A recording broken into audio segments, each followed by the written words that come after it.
Examples of enforced shrinking.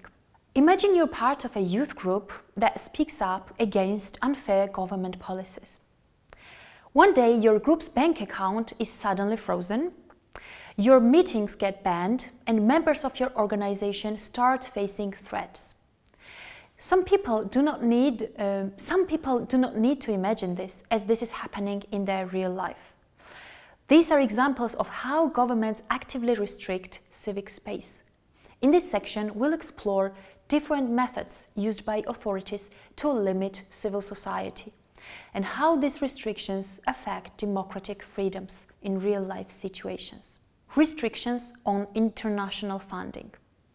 In many countries, organizations that receive funding from international sources are closely monitored by authorities. Governments might accuse them of being foreign agents, claiming they're influenced from abroad to undermine national interests. Sometimes organizations are forced to shut down completely if they don't comply with strict rules about foreign funding. Let's take an example.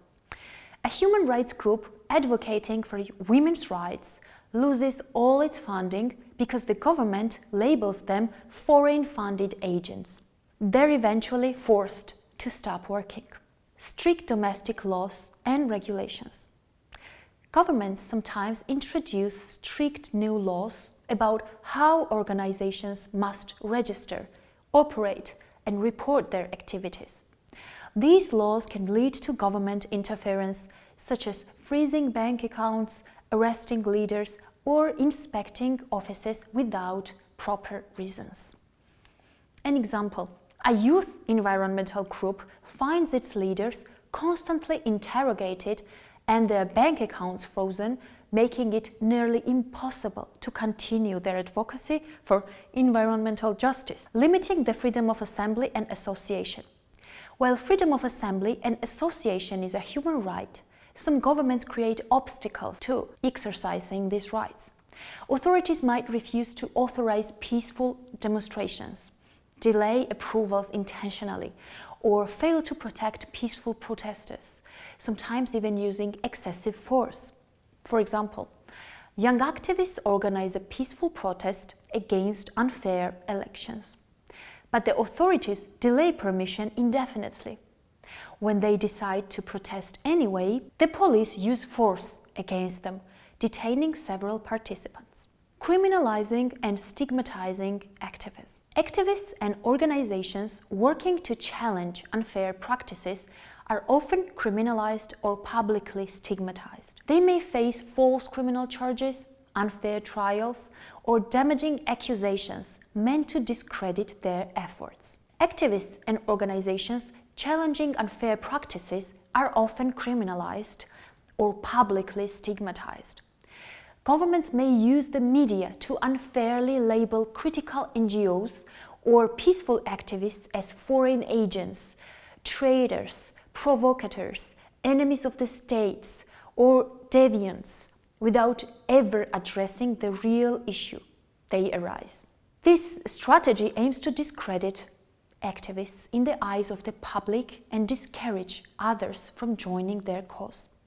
Example: a youth group advocating for democratic reforms is repeatedly portrayed on state-controlled television as traitors and foreign agents who threaten national security.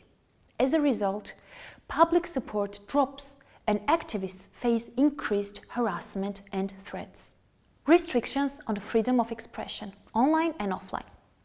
Governments might also try to silence critical voices by restricting access to the internet or social media platforms, especially during protests or political crises. Meetings and protests are sometimes allowed only in isolated areas, reducing their visibility and impact. For example, during protests against government corruption, the government blocks popular social media platforms, preventing activists from organizing or communicating effectively. Intimidation and violence against activists. Sadly, threats, intimidation, and even violent attacks against activists are common in some countries. Groups that defend vulnerable communities, like women's rights organizations or LGBTQI+ groups, often face the harshest treatment. Example: a women's rights defender regularly receives threats against herself and her family, leading her to stop her activism out of fear. Discrediting civil society organizations. Sometimes governments try to weaken independent organizations by creating their own groups called GONGOs, government-organized NGOs. These fake civil society groups receive government backing and funding, making it harder for real, independent organizations to operate. Genuine activists are often publicly accused of illegal activities to damage their reputation. Example: an independent youth organization advocating for democracy loses funding because of international donors starting to support government-friendly organizations instead. The government publicly labels the independent organization as corrupt, making it difficult to continue their work.